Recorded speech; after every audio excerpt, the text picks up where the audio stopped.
Okay, I will turn on the machine and you will see how long it takes to turn on.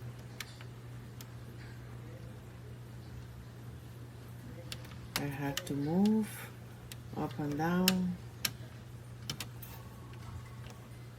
and of course now she's on.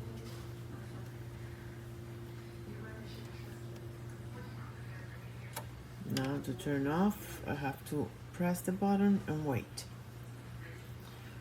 Look how much water she's still, losing from the machine after I turn off the machine.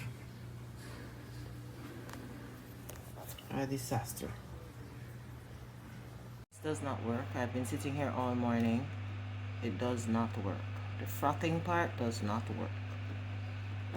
All it does is builds up the steam, so I keep having to dump water. It does not work. See? Follow the steps correctly. Does not work.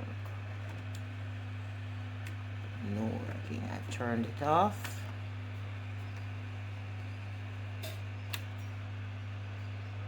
Turn it on back. There is the illumination. That one works. This is here. Turn on steam. No. So my coffee is cold.